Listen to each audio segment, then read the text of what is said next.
इस पार्ट में हम डिस्कस करने जा रहे हैं to compute the transfer function from the block diagram of a control system using block diagram reduction techniques. और यहां पर हम कुछ देखेंगे ब्लॉक डायग्राम्स जिसमें मल्टीपल इनपुट्स मल्टीपल आउटपुट्स होंगे। ठीक है, तो आइए स्टार्ट करते हैं लर्निंग आउटकम 3। तो सबसे पहले एक एग्जाम्पल हम डिस्कस करेंगे। उस एग्जाम्पल में हम जितनी भी हमने block diagram reduction techniques discuss की हैं उनको हम अप्लाई करने की कोशिश करेंगे और देन हम फाइनली उसका कैनोनिकल फॉर्म ड्रॉ करेंगे और ट्रांसफर फंक्शन फाइंड करेंगे, क्योंकि जो भी एग्जामिनेशन में ब्लॉक डायग्राम पे बेस्ड क्वेश्चंस आएंगे फाइनली आपको उसमें ट्रांसफर फंक्शन को कंप्यूट करना होगा, right.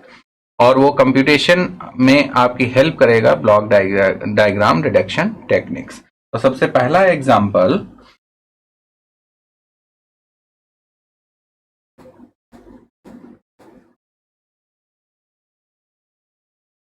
This is first example. आप देखिए कि एक ब्लॉक डायग्राम है, आपको देखने में बड़ा कॉम्प्लेक्स दिख रहा होगा, बट इसमें हमें फाइंड क्या करना है, हमें फाइंड करना है transfer function of this block diagram that is CS by RS। ये हमें फाइंड करना है। तो क्वेश्चन ऐसा हो सकता है, determine the transfer function of the block diagram shown in figure. अब आप देखिए कि यहां पर इनिशियली इसमें इनपुट सिग्नल RS है, फिर उसके बाद समिंग पॉइंट्स हैं और कुछ टेक ऑफ पॉइंट्स हैं। तो आप अपनी नॉलेज के लिए, आपको अपने समझने के लिए क्या करना है कि इसमें जितने भी समिंग पॉइंट हैं, टेक ऑफ पॉइंट हैं, उनको नेम कर लीजिए, उनको कुछ ना कुछ नाम दे दीजिए। तो समिंग पॉइंट को हम S से डिनोट कर रहे हैं और टेक ऑफ पॉइंट को T से डिनोट कर रहे हैं। और सीक्वेंस में आप इनपुट से आउटपुट जाएंगे तो सीक्वेंस में आपको डिनोट करना है। जैसे फर्स्ट समिंग पॉइंट है तो इसको हमने S1, सेकेंड समिंग पॉइंट है S2, उसके बाद जो समिंग पॉइंट आ रहा है उसको हमने S3 कह दिया। नेमिंग रिडक्शन में बहुत हेल्प करेगी। अब इसके बाद हम टेक ऑफ पॉइंट की नेमिंग करेंगे। तो आप देखिए इनिशियली कहां पर टेक ऑफ पॉइंट आ रहा है, this is T1, this is T2 और यहां पर एक टेक ऑफ पॉइंट है, ये last take off point T3। ठीक है, जो इनिशियली समिंग पॉइंट S1 है उसमें जो फीडबैक H2 ब्लॉक से आ रहा है that is negative feedback, minus sign है। S2 समिंग पॉइंट में फीडबैक आ रहा है पॉजिटिव, प्लस साइन है।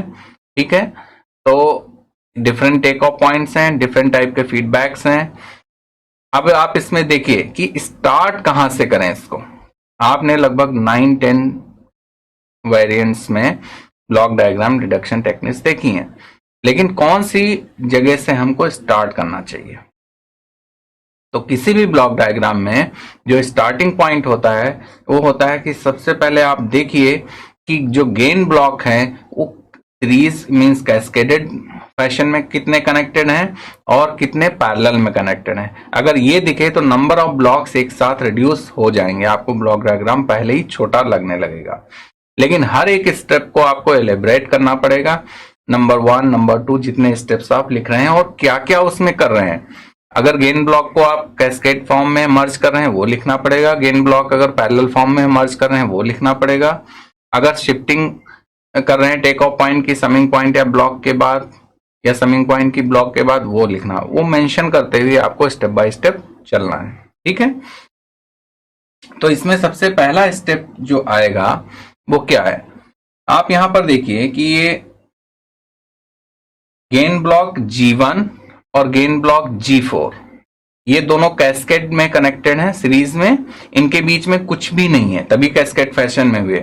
अगर आप कहें कि G4 और G3 कैस्केडेड है, नो, क्योंकि इनके बीच में 2 टेक ऑफ पॉइंट्स हैं तो ये G4 G3 कैस्केडेड फैशन में कनेक्टेड नहीं है।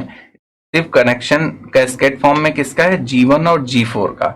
तो अगर इन दोनों को आप कंबाइन कर लेते हैं तो ये ब्लॉक 2 की जगह क्या आ जाएगा, 1 आ जाएगा और ये ब्लॉक डायग्राम कुछ ना कुछ रिड्यूस दिखेगा आपको। ठीक है, अब आप कहेंगे कि हम इसको कर तो लें, एक स्टेप हो जाएगा, लेकिन इसका फायदा क्या होगा। फायदा आपको यहीं से दिखेगा कि ये जो टेक ऑफ पॉइंट T1 से फीडबैक आ रहा है इस समिंग पॉइंट के साथ, तो यहां पर एक कैनोनिकल ब्लॉक डायग्राम मिल जाएगा जिसके अंदर सिर्फ एक गेन, एक समिंग पॉइंट, एक टेक ऑफ पॉइंट और एक H1 बहुत ही स्मॉल पोर्शन ब्लॉक डायग्राम का कैनोनिकल फॉर्म में वो मिल जाएगा। तो इसमें आप वो कैनोनिकल वाला जो रिडक्शन टेक्निक है, जो कि हम बता रहे थे कि उसको 9 नंबर आप एज्यूम कर लीजिए, वो आप यहां पर यूज कर सकते हैं। ठीक है, तो सबसे पहला स्टेप क्या है?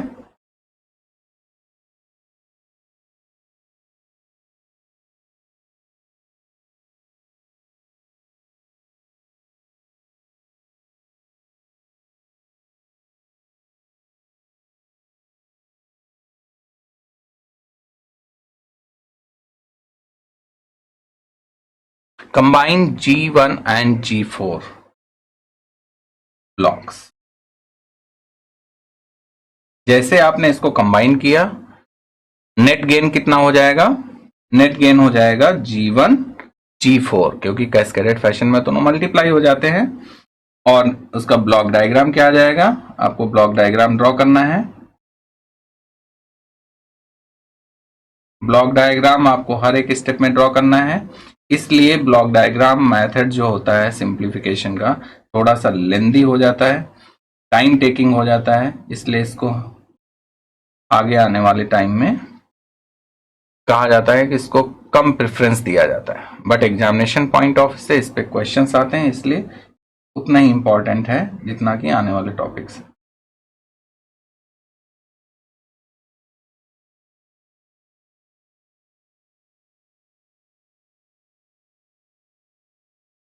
और टेक ऑफ पॉइंट T3। तो हमने G1 और G2 को कंबाइन कर दिया। जिसको हम कंबाइन कर रहे हैं उसको थोड़ा सा हमने आपको सिर्फ आइडेंटिफाई करने के लिए इसका कलर हमने चेंज कर दिया है। अब आप देखो कि ये जो ब्लॉक है ये फर्दर आप सिंप्लीफाई कर सकते हैं by using canonical form reduction technique. एक block G1 G3 feedback H1 positive feedback है, ठीक है, तो इसको आप सिंप्लीफाई कर सकते हैं। तो यहां पर सेकेंड स्टेप में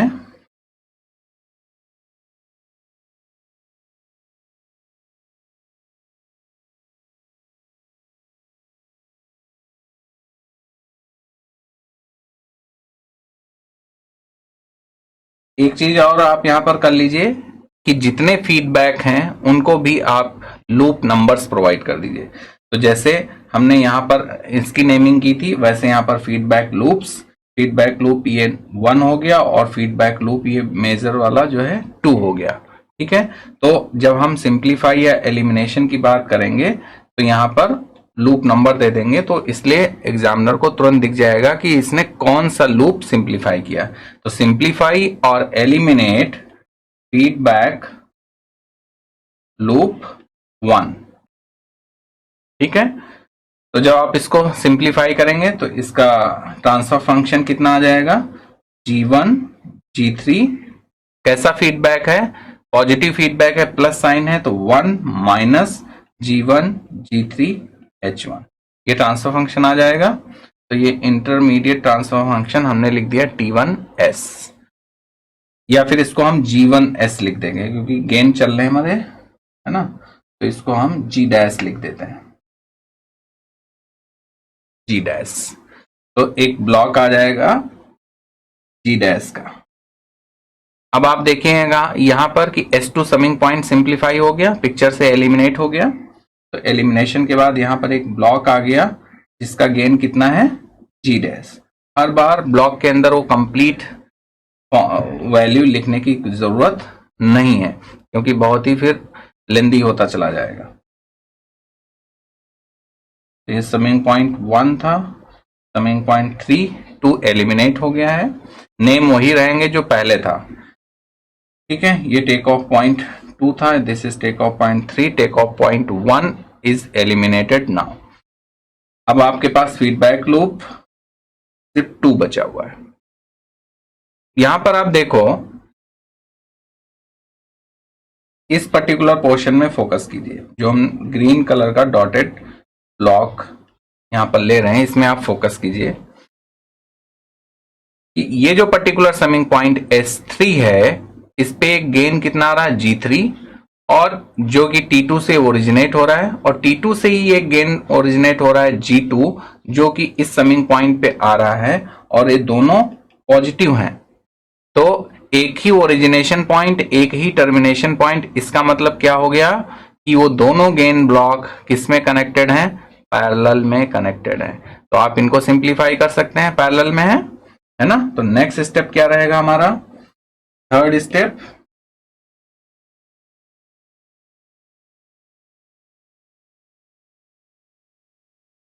combining parallel gain blocks G2 and G3। आप कहेंगे कि हमने G1 और G4 को पहले कैस्केड में थे, उनको कर लिया था, तो इसको उसी के साथ कर लेते। कर सकते थे, एक ही स्टेप में कर सकते थे, या फिर सेकेंड स्टेप से पहले ये थर्ड स्टेप को आप यूज कर सकते थे। उसमें कोई हार्ड एंड फास्ट रूल नहीं है, ठीक है। आपको बस सिर्फ वो विजुलाइज होना चाहिए, कौन सा पोर्शन आप करने जा रहे हैं उसको आपको ध्यान से देखना है कि एक्चुअली में वो हो रहा है या नहीं हो रहा है। इसलिए हमने T1 को पहले रिमूव किया कि जो ये वाली पोजीशन आपको क्लियरली दिख सके, इसलिए। ठीक है, जैसे जैसे आप प्रैक्टिस करेंगे इस आप समझ में आने लगेगा। तो फर्दर तो हमने इसको रिड्यूस कर लिया, पैरेलल में है, दोनों विथ साइन ऐड हो जाएंगे। और अब यहां से आप देखिए कि जो S3 था समिंग पॉइंट, ये भी यहां से रिमूव हो गया है। तो summing point S2, summing point S3 दोनों पिक्चर में नहीं है। Take off point T1, take off point T2, ये भी दोनों पिक्चर में नहीं है। अब आप देखो कि ये जो गेन ब्लॉक G डैश है और gain block G2 plus G3 है, ये दोनों कैस्केड में दिख रहे हैं, इनके बीच में कोई भी है नहीं है। तो हम ये कह सकते हैं कि इन दोनों कैस्केड ब्लॉक को अब हम क्या करेंगे? कंबाइन करेंगे। ठीक है, तो इनको आप कंबाइन कीजिए।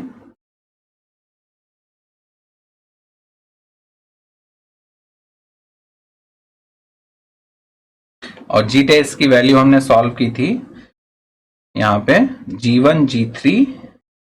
तो देखिए हमने जी डैश सॉल्व किया था, लेकिन उसके पहले फर्स्ट स्टेप में थोड़ा एक यहाँ पे प्रिंटिंग मिस्टेक कह सकते हैं, ये था G1 G4, राइट। तो G1 G4 था, तो यहाँ पर भी उसके अकॉर्डिंग चेंजेस आपको करने पड़ेंगे। जी डैश में this is G4 and this is G4। तो जी डैश की वैल्यू थी G1 G4 upon 1 minus G1 G4 H1। वो यहां पर आप सब्सटीट्यूट कीजिए, G1 G4 upon 1 minus G1 G4 H1 multiplied by G2 plus G3। This is G double dash net gain. तो net gain कहां का है? इस ब्लॉक डायग्राम में जब दोनों ब्लॉक को कंबाइन करेंगे तो नेट गेन कितना आ रहा है? G double dash.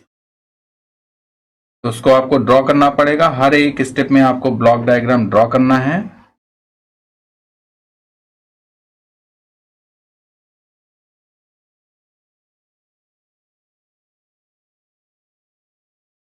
तो this is after combining G dash and G2 plus G3। Block के अंदर नेट वैल्यू लिखने की जरूरत नहीं है, G डैश आपने बाहर सॉल्व कर लिया है, वही G डैश है। ठीक है, अब आप देखो इस ब्लॉक डायग्राम को, यहां पे माइनस साइन है, ठीक है, निगेटिव फीडबैक है, और एक कैनोनिकल फॉर्म ब्लॉक डायग्राम दिख रहा है आपको। तो ये सिंपली आप सिंप्लीफाई कर सकते हैं इसको बाय यूजिंग कैनोनिकल फॉर्म। ठीक है, एक ब्लॉक फॉरवर्ड पाथ में, एक ब्लॉक फीडबैक पाथ में, एक समिंग पॉइंट, एक टेक ऑफ पॉइंट। तो इसको सिंपली आप रिड्यूस कर सकते हैं। तो नेक्स्ट एंड लास्ट स्टेप,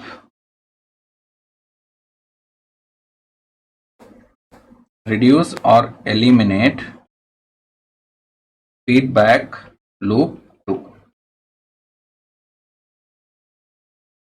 और जैसे ही आप इसको एलिमिनेट करेंगे तो यहां पर आ जाएगा CS बाई RS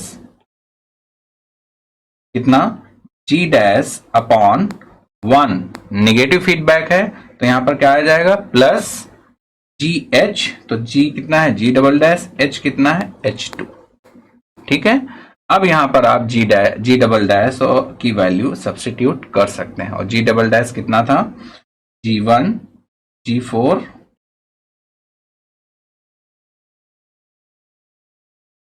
सिंप्लीफाई कर लीजिए इसको,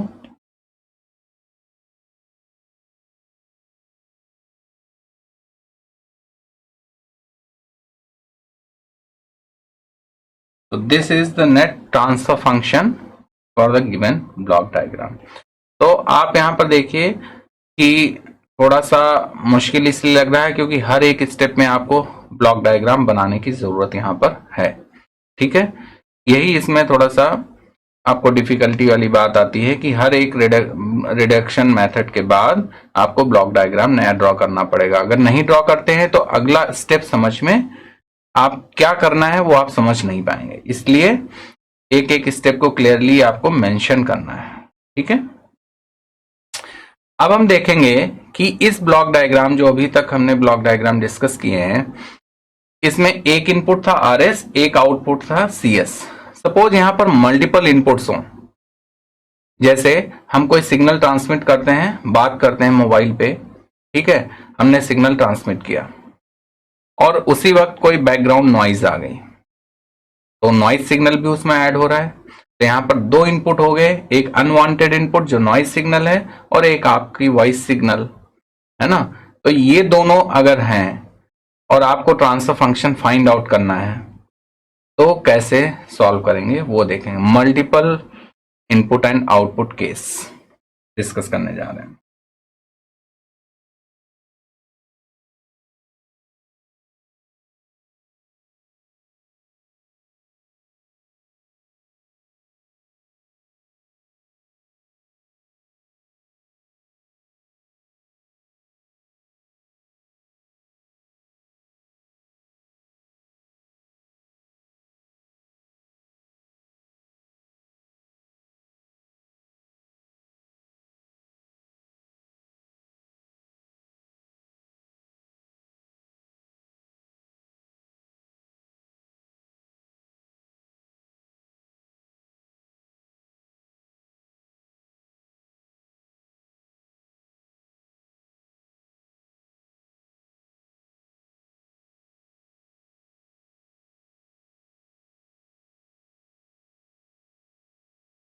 transfer function of multiple input and multiple output.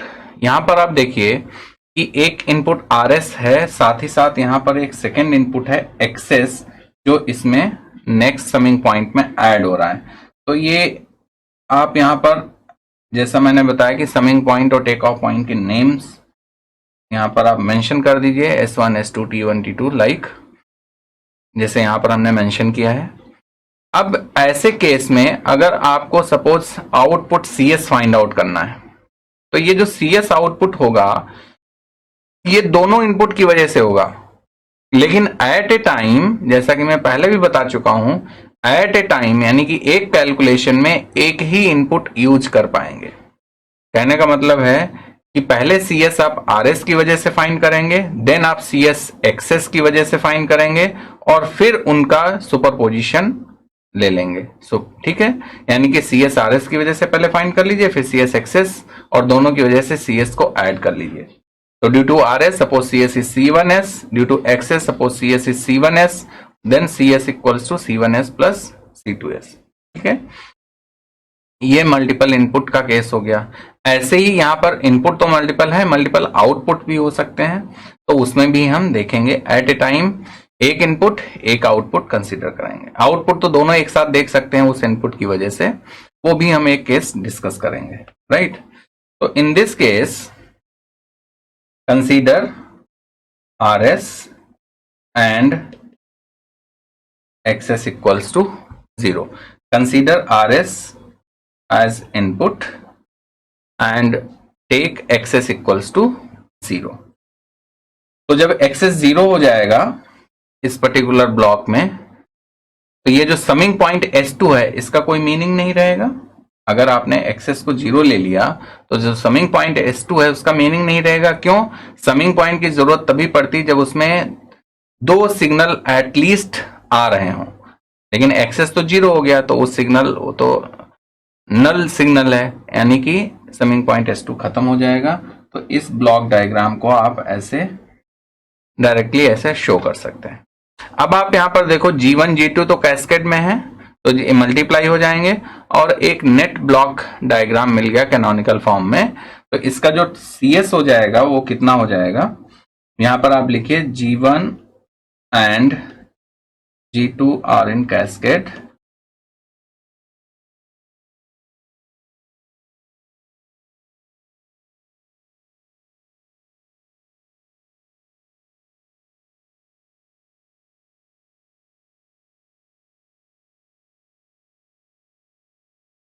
Therefore directly हम यहाँ मेंशन कर देंगे CS by RS equals to, अब यहाँ पर CS हम क्या लेंगे, सपोज ये एक सिग्नल की वजह से, तो यहाँ पर हम CS को ले लिया C1S, ठीक है, फर्स्ट इनपुट के लिए, तो ये हो जाएगा G1 G2 upon 1 plus GH, तो 1 क्योंकि नेगेटिव फीडबैक है इसलिए प्लस, और G क्या है, G1 G2 multiplied by H1, तो यहां से C1S मिल जाएगा आपको, या ट्रांसफर फंक्शन अगर आपको फाइंड करना है तो C1 अपॉन RS मिल गया, अदरवाइज यहाँ पर नेट आउटपुट अगर आपको फाइंड करना है तो C1S is G1 G2 upon 1 plus G1 G2 H1 multiplied by RS, question number 1। Now second case में consider XS as input and take RS equals to 0, तो उस केस में ब्लॉक डायग्राम कैसे रिड्यूस हो जाएगा,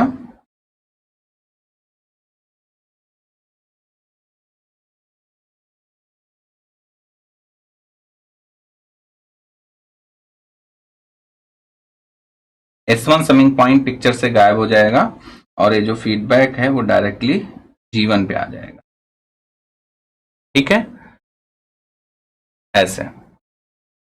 अब यहां पर ये फीडबैक क्या था, निगेटिव फीडबैक था, तो निगेटिव जो साइन था माइनस समिंग पॉइंट पे वो किस पे रिफ्लेक्ट हो जाएगा, H1 पे रिफ्लेक्ट हो जाएगा। इसका हम कलर चेंज कर देते हैं तो ये आपको समझ में आ जाएगा कि ये जो माइनस साइन समिंग पॉइंट पे था S1 पे, वो माइनस साइन चला नहीं जाएगा। अगर समिंग पॉइंट रिमूव हो रहा है तो इसका मतलब ये नहीं कि वो माइनस साइन चला जाएगा, क्योंकि नेगेटिव फीडबैक है इसलिए माइनस साइन आपको रखना ही रखना है। या फिर आप इस माइनस को ऐसे भी लिख सकते हैं, जैसे एक यहां पर एक सेपरेट ब्लॉक इंट्रोड्यूस कीजिए जिसका गेन कितना हो जाएगा -1, ऐसे भी लिख सकते हैं, राइट।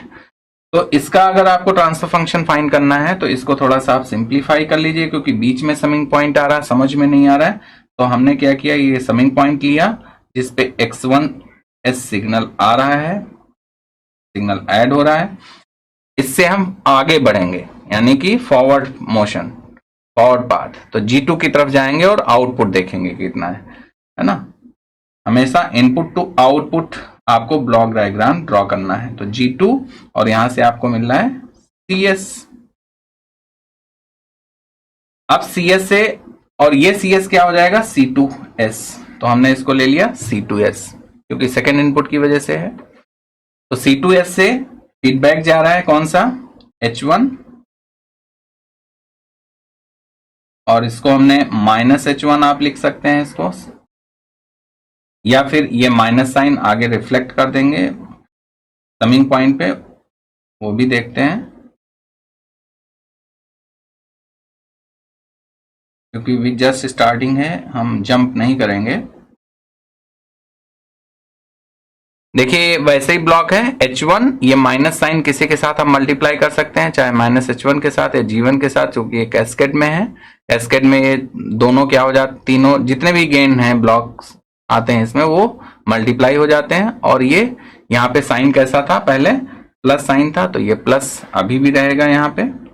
लेकिन ये चाहे आप ये माइनस वाला साइन है, ये माइनस और प्लस मिलकर के क्या हो सकता है, माइनस। तो आप इसको ऐसे भी कर सकते हैं। देखिए इस -H1 को हमने क्या लिख दिया, H1, और जो यहाँ का माइनस साइन था वो इस प्लस साइन से जब मल्टीप्लाई हो जाएगा तो ये क्या आ जाएगा, माइनस साइन। तो अल्टीमेटली वो फीडबैक निगेटिव ही रहेगा, चाहे वो आप गेन पे निगेटिव साइन ले लीजिए या समिंग पॉइंट पे ले जाइए। तो अब जो फीडबैक पाथ का जो गेन हो गया है वो कितना हो गया है, G1 H1, क्योंकि ये कैस्केडेड है। तो इसका नेट जो ट्रांसफर फंक्शन आएगा C2S upon X1S equals to कितना आएगा, G2 फॉरवर्ड पाथ का गेन है upon 1 plus negative feedback G1 G2 G1 H1, ठीक है। तो यहां से C2S कितना हो गया, G2 upon 1 plus G1 G2 H1 multiplied by X1S, equation number 2, ठीक है। हमें फाइंड क्या करना था, net CS, therefore net output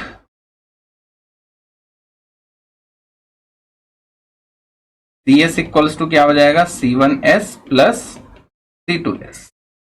तो C1S कितना अभी हमने सॉल्व किया था, G1 G2 upon 1 plus G1 G2 H1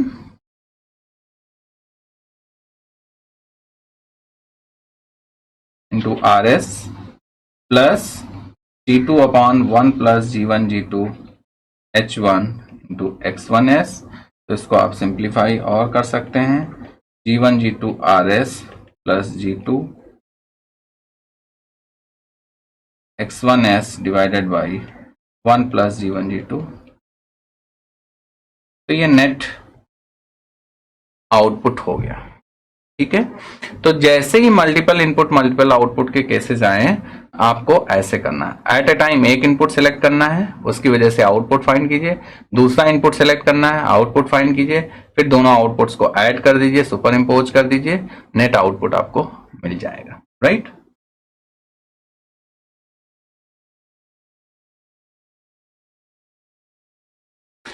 अब इसी सीक्वेंस में हम एक एग्जांपल और लेते हैं, उसमें determine C1 upon R1 and C2 upon R1। Rest जो इसमें होगा मैं आपको बता दूंगा कि और भी कुछ फाइंड आउट कर सकते हैं कि नहीं फाइंड आउट कर सकते हैं, बट एग्जांपल इज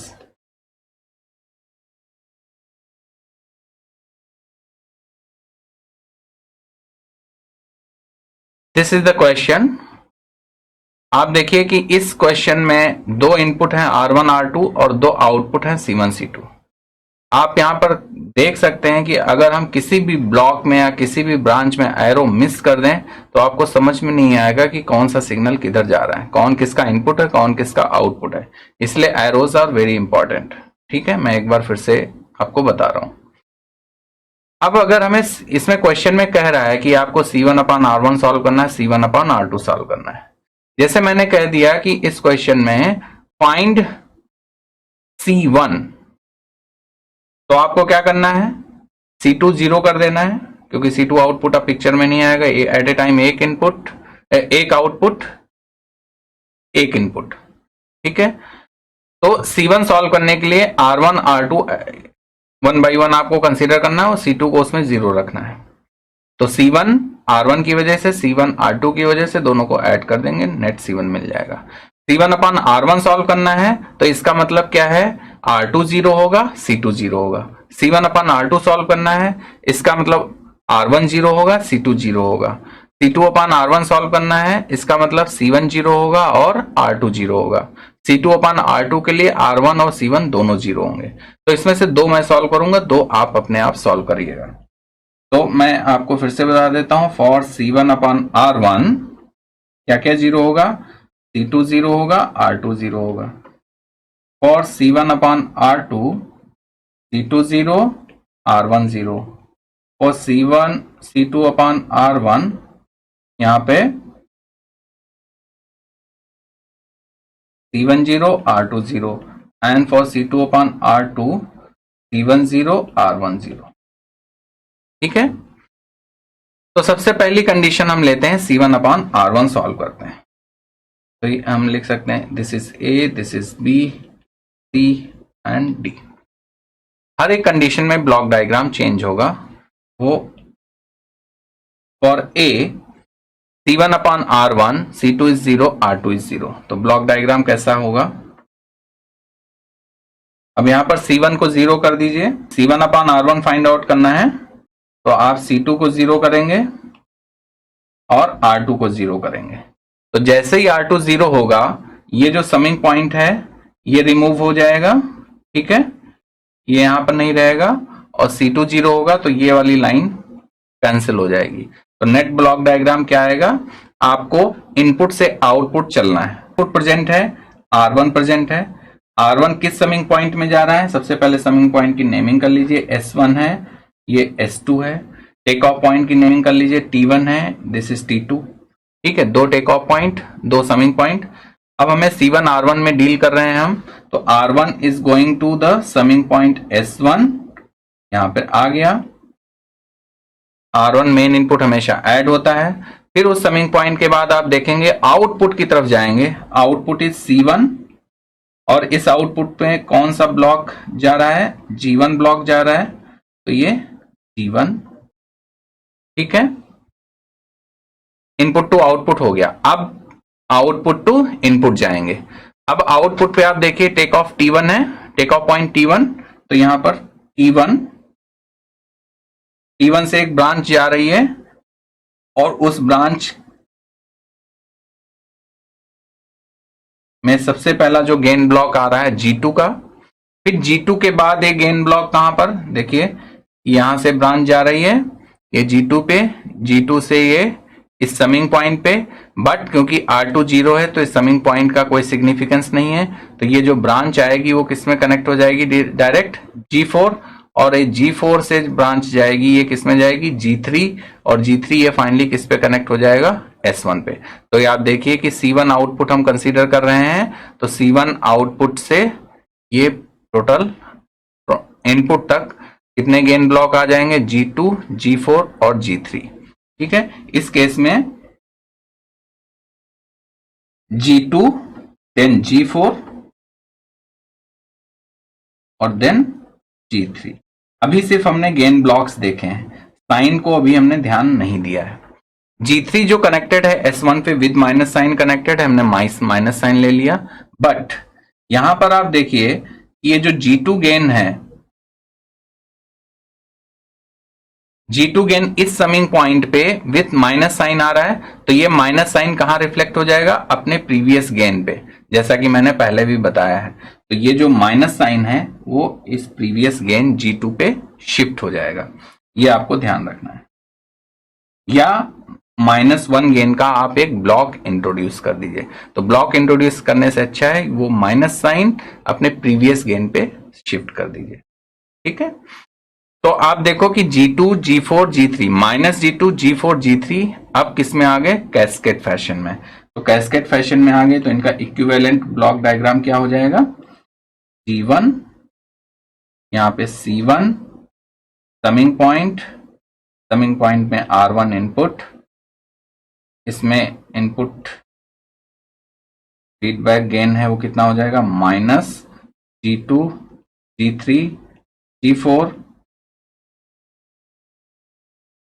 और फाइनली यहां से आप C1 तो सॉल्व कर सकते हैं, तो C1 अपॉन R1 कितना आ जाएगा, G1 upon 1 plus because of this minus sign, लेकिन जो फीडबैक गेन है -G2, G3, G4 है, और मल्टीप्लाई किससे होगा, G1 से, GH होता है ना नीचे, तो ये फाइनली आ जाएगा G1 upon 1 minus G1, G2, G3, G4, और C1 अगर C1 by R1 he solve करना था तो हमने C1 बाई R1 सॉल्व कर लिया। ऐसे एक और हम सॉल्व करते हैं C2 बाई R1, रिमेनिंग दो आप अपने सॉल्व कर लेंगे। तो C2 बाई R1 कौन सा केस है, case number C, this one, this. तो C2 बाई R1 के लिए C1 0 होगा, R2 0 होगा, ठीक है।